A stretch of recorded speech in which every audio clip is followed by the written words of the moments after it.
नमस्कार दोस्तों। जब हम आदि शंकराचार्य की दृष्टि से भगवद गीता को देखते हैं तो गीता केवल युद्ध भूमि में दिया गया उपदेश नहीं रह जाती, वह आत्मा की अंतिम जागृति का रहस्य बन जाती है।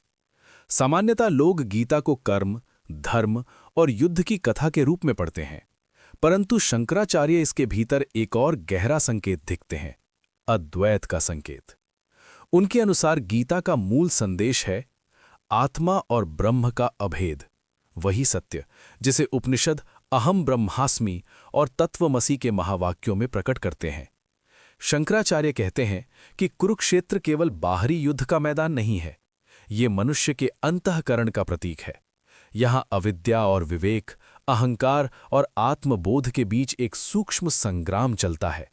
जब अर्जुन मोह से भरकर कहता है न योत्स्ये, तो ये केवल एक योद्धा की शंका नहीं है, बल्कि ये उस जीव की अवस्था है जो माया के आवरण में अपने स्वस्वरूप को भूल चुका है। और तब भगवान श्री कृष्ण का उपदेश आरंभ होता है, जो वस्तुतः आत्मज्ञान की दीक्षा है। अद्वैत की दृष्टि से गीता का प्रत्येक अध्याय एक आंतरिक यात्रा है। कर्मयोग हमें कर्तृत्वाभिमान से मुक्त करने की दिशा में ले जाता है, भक्ति हमें ईश्वरार्पण बुद्धि में स्थिर करता है, और अंततः ज्ञान योग हमें उस सत्य तक पहुंचाता है जहां ज्ञाता, ज्ञेय और ज्ञान तीनों का भेद लय हो जाता है। शंकराचार्य स्पष्ट कहते हैं कि जब तक मनुष्य स्वयं को देह, मन और बुद्धि तक सीमित मानता है, तब तक वो संसार के बंधन में है। परंतु जिस क्षण आत्मबोध जागृत होता है, उसी क्षण यह अनुभव होता है कि नायम कर्ता न भोक्ता, केवलम साक्षी चैतन्य स्वरूपः। यही वो बिंदु है जहां गीता का रहस्य खुलता है। अर्जुन का प्रश्न केवल युद्ध का समाधान नहीं चाहता, वो अपने अस्तित्व का उत्तर खोज रहा है। और शंकराचार्य के अनुसार गीता का अंतिम उद्देश्य भी यही है कि जीव को उसके वास्तविक स्वरूप, ब्रह्म स्वरूप का बोध कराना। परंतु यहाँ एक अत्यंत सूक्ष्म प्रश्न उठता है। यदि आत्मा नित्य, शुद्ध, बुद्ध और मुक्त है, तो फिर ये अविद्या कैसे उत्पन्न हुई? और यदि सब कुछ ब्रह्म ही है, तो फिर ये जगत, जीव और ईश्वर का भेद क्यों दिखाई देता है? अब प्रश्न और गहरा हो जाता है। आदि शंकराचार्य जब भगवद गीता का अद्वैत अर्थ समझाते हैं, तो वे बताते हैं कि मनुष्य का सबसे बड़ा बंधन बाहरी संसार नहीं, बल्कि अविद्या है। यही अविद्या आत्मा पर ऐसा आवरण डाल देती है कि शुद्ध सच्चिदानंद स्वरूप आत्मा स्वयं को देह, मन और अहंकार के साथ जोड़ लेती है। तब जीव कहता है, मैं करता हूं, मैं भोगता हूं, मैं दुखी हूं। लेकिन शंकराचार्य कहते हैं ये सब अध्यास है, अर्थात एक प्रकार का भ्रम। जैसे अंधेरे में रस्सी को सर्प समझ लिया जाता है, वैसे ही ब्रह्म पर ये जगत और कर्तृत्व का आरोप दिखाई देता है। वास्तव में आत्मा न कभी बंधी थी, न कभी दुखी थी। वो तो सदैव साक्षी चैतन्य के रूप में स्थित है। गीता के श्लोकों में भी यही संकेत छिपा हुआ है। जब श्री कृष्ण कहते हैं न जायते म्रियते वा कदाचित, तो ये केवल आत्मा की अमरता की घोषणा नहीं है, बल्कि ये अद्वैत का उद्घोष है कि आत्मा न जन्म लेती है, न नष्ट होती है, वो केवल अविकारी चैतन्य है। शंकराचार्य के अनुसार गीता का रहस्य तब खुलता है जब साधक ये समझने लगता है कि कर्म, उपासना और योग ये सब अंततः ज्ञान की तैयारी हैं। जब मन शुद्ध हो जाता है, तब श्रवण, मनन और निदिध्यासन के द्वारा ये बोध प्रकट होता है कि अहम ब्रह्मास्मि, मैं वही ब्रह्म हूं। और उसी क्षण एक अद्भुत परिवर्तन होता है। संसार वैसा ही रहता है, शरीर भी कार्य करता रहता है, लेकिन भीतर का दृष्टा बदल जाता है। अब जीव स्वयं को कर्ता नहीं मानता, वह केवल साक्षी बन जाता है। यही अवस्था शंकराचार्य की भाषा में जीवन मुक्ति कहलाती है। परंतु यहाँ एक और गूढ़ प्रश्न उठता है। यदि ज्ञान ही अंतिम सत्य है, तो फिर गीता में भक्ति और कर्म को इतना महत्व क्यों दिया गया है? क्या अद्वैत में भक्ति का कोई स्थान है, या फिर भक्ति भी अंततः ज्ञान में ही विलीन हो जाती है? अब यहाँ एक अत्यंत सूक्ष्म रहस्य सामने आता है। आदि शंकराचार्य जब भगवद गीता का अद्वैत भाव समझाते हैं, तो वे ये स्पष्ट करते हैं कि गीता में कर्म, भक्ति और ज्ञान तीन अलग मार्ग नहीं हैं, बल्कि एक ही आंतरिक यात्रा के 3 चरण हैं। प्रारंभ में मनुष्य अहंकार और कर्तृत्वाभिमान से बंधा होता है। वह स्वयं को शरीर और मन मानकर संसार के कर्मों में उलझा रहता है। इसलिए गीता पहले उसे कर्म योग सिखाती है, कर्मण्येवाधिकारस्ते। परंतु शंकराचार्य बताते हैं कि कर्म योग का वास्तविक उद्देश्य केवल कर्म करना नहीं है, बल्कि चित्त शुद्धि प्राप्त करना है। जब चित्त राग और द्वेष से मुक्त होने लगता है, तब साधक के भीतर एक गहरी विनम्रता उत्पन्न होती है। इसी से भक्ति का जन्म होता है। तब साधक कहता है, सब कुछ ईश्वर को समर्पित है। ये अवस्था ईश्वरार्पण बुद्धि की है, जहां हर कर्म एक यज्ञ बन जाता है। लेकिन अद्वैत की दृष्टि से ये यात्रा यहीं समाप्त नहीं होती। शंकराचार्य कहते हैं कि जब मन पूर्ण रूप से शांत और शुद्ध हो जाता है, तब साधक के भीतर एक गहरा प्रश्न उठता है, मैं वास्तव में कौन हूं? यहीं से ज्ञान योग आरंभ होता है। तब साधक श्रवण, मनन और निधिध्यासन के माध्यम से ये समझने लगता है कि आत्मा न शरीर है, न मन, न बुद्धि। वह केवल साक्षी चैतन्य है, जो सब अनुभवों को देखता है, पर स्वयं उनसे कभी बंधता नहीं। गीता के इस अद्वैत रहस्य को शंकराचार्य एक वाक्य में प्रकट करते हैं, ब्रह्म सत्यम जगन मिथ्या जीवो ब्रह्मैव नापरः। अर्थात अंतिम सत्य केवल ब्रह्म है, जगत एक परिवर्तनशील अनुभूति है और जीव वास्तव में ब्रह्म से अलग नहीं है। लेकिन जब ये बोध प्रकट होता है, तब एक और रहस्य खुलता है। तब साधक को ये दिखाई देने लगता है कि वही चैतन्य सब प्राणियों में एक समान रूप से प्रकाशित है। और यहीं गीता का अद्वैत संदेश अपने चरम पर पहुंचता है। परंतु अब प्रश्न ये है, जब साधक को ये अनुभव हो जाता है कि सब कुछ ब्रह्म ही है, तब उसका जीवन कैसा हो जाता है? क्या वो संसार से दूर हो जाता है, या फिर उसी संसार में रहकर भी एक जीवन मुक्त की तरह जीता है? अब अद्वैत का रहस्य अपने सबसे गहरे बिंदु पर पहुंचता है। जब आदि शंकराचार्य की दृष्टि से भगवद गीता का अर्थ समझा जाता है, तब यह स्पष्ट हो जाता है कि गीता का अंतिम उद्देश्य केवल उपदेश देना नहीं है, बल्कि साधक को आत्मस्वरूप में स्थापित करना है। जब श्रवण, मनन और निधिध्यासन के द्वारा ये ज्ञान प्रकट होता है कि अहम ब्रह्मास्मि, तब साधक के भीतर एक मौन क्रांति घटित होती है। पहले जो स्वयं को शरीर मानता था, वही अब अनुभव करता है कि वो नित्य, शुद्ध, बुद्ध, मुक्त चैतन्य है। शरीर कर्म करता रहता है, मन विचार करता रहता है, पर भीतर एक गहरा साक्षी जागृत हो जाता है। शंकराचार्य कहते हैं कि यही अवस्था जीवन मुक्ति है। यहां व्यक्ति संसार से भागता नहीं, बल्कि संसार को उसकी वास्तविक प्रकृति में देखता है।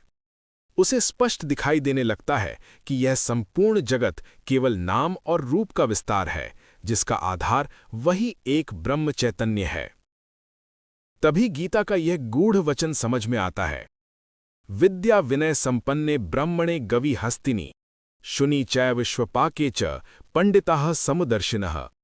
अर्थात जिस व्यक्ति को आत्मज्ञान हो गया है, वह सब में एक ही चैतन्य को देखता है। उसके लिए ब्राह्मण, पशु या कोई साधारण जीव, सब में वही एक परम सत्ता प्रकाशित है।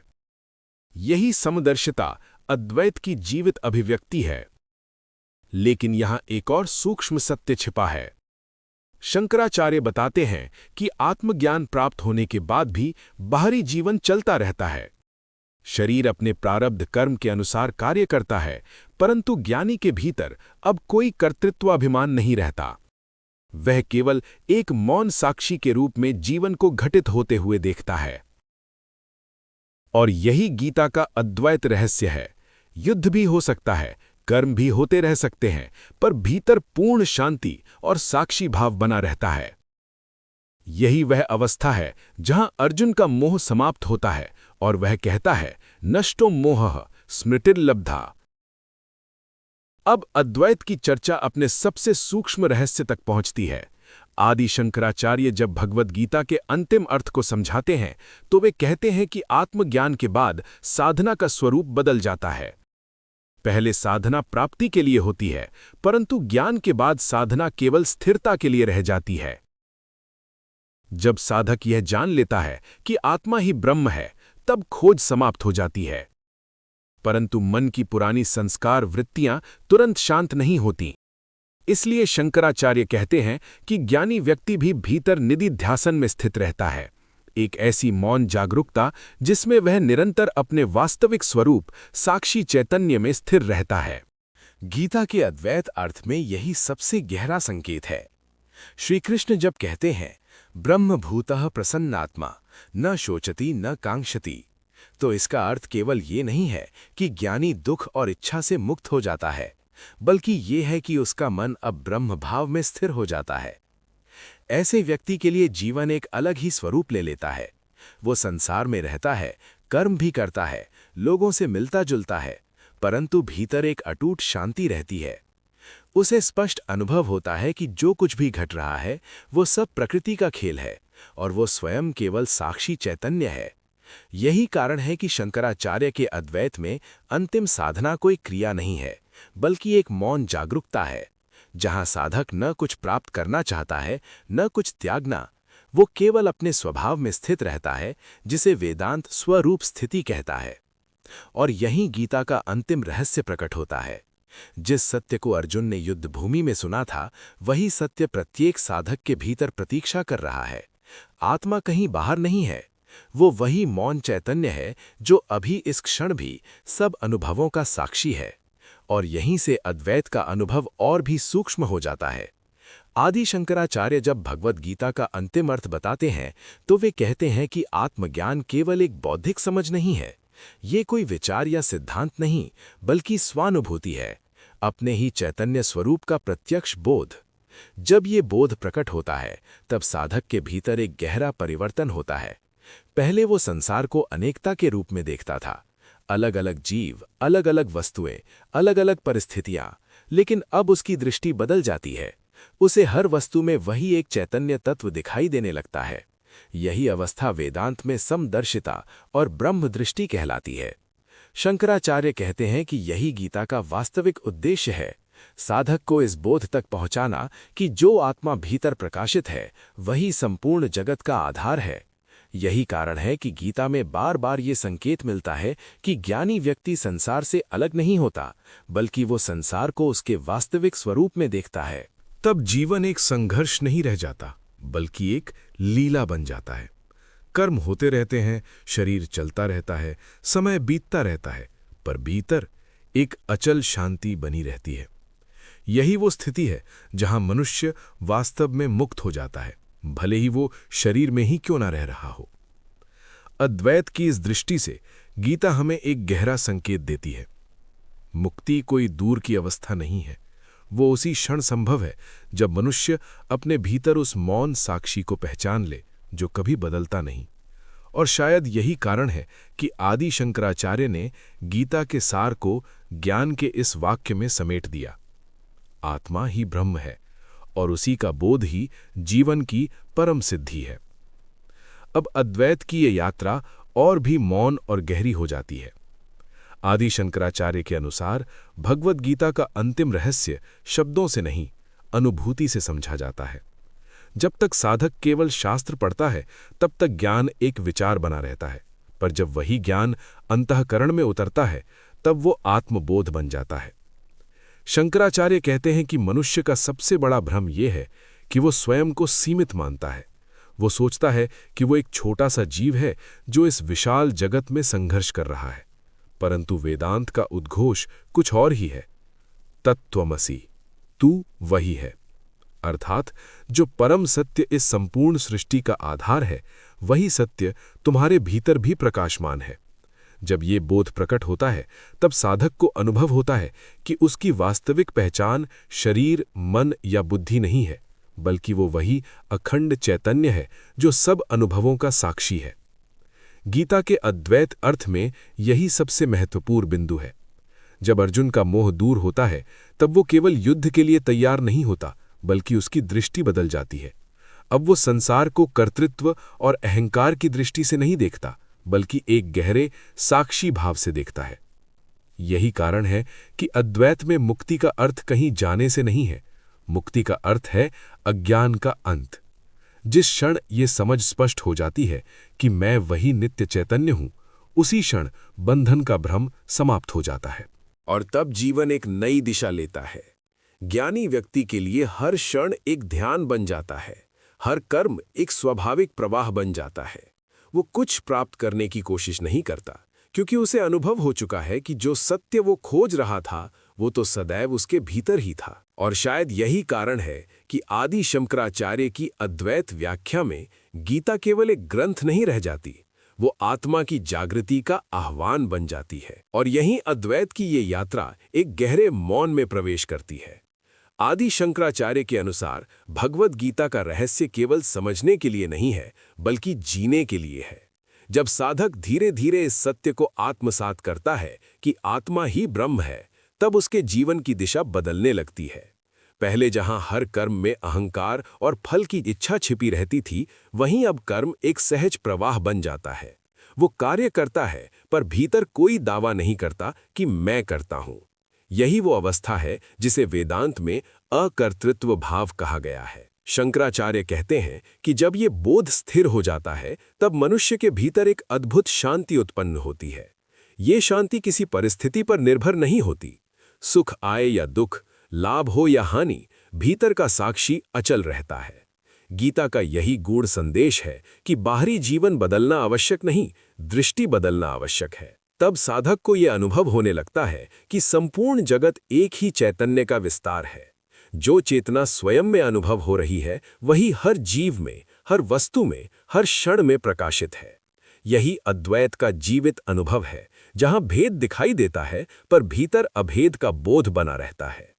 और जब यह अनुभूति परिपक्व हो जाती है, तब साधक के भीतर एक गहरा मौन उतर आता है।